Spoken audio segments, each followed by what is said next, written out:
जय जगन्नाथ पिला माने बहुत बड़ इम्पोर्टाट अपडेट अच्छी आज कैबिनेट रे आज 9टा प्रस्ताव रु ये गोटे प्रस्ताव गृहीत होता जोटा कि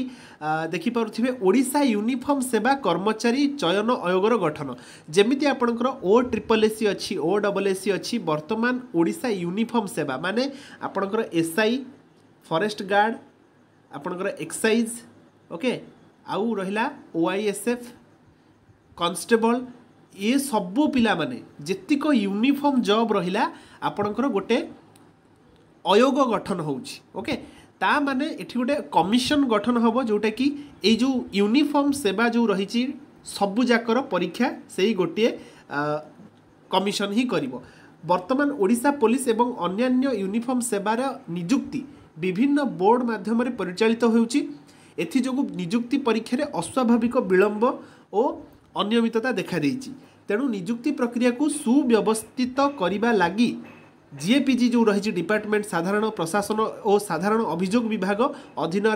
ओडिशा यूनिफॉर्म सेवा कर्मचारी चयन आयोग नाम एक स्वतंत्र नियुक्ति संस्था गठन करा प्रस्तावित होइछि जहाँ गृह विभाग अबकारी विभाग जंगल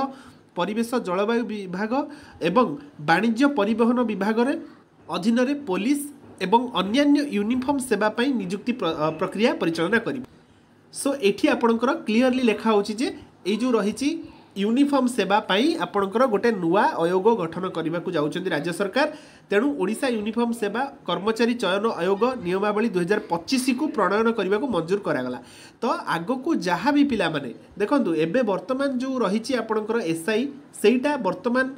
OPRB करिवो कि आउ गोटे जो चयन आयोग एबे तैयारी हबो सी करिवो सेटा किछि उल्लेख नाही किंतु मोस्ट प्रोबेबली OPRB जेहेतु एडवर्टाइजमेंट बाहर करथिला निहाती भाबे OPRB एटा मैक्सिमम चांस रहउछि SI एग्जाम करि पारे जहाँ भी अपडेट आसबो मु जणैबी किंतु भविष्यत रे फॉरेस्ट गार्ड रहिला फॉरेस्टर रहिला आपनकर एक्साइज रो रहिला ये सबु पिला माने okay OISF constable district constable ये सबु पिला माने गोटे आपनकर कमिशन तैयारी होउछि जोठरे कि आपनकर से कमिशन ए सब यूनिफॉर्म जॉब पई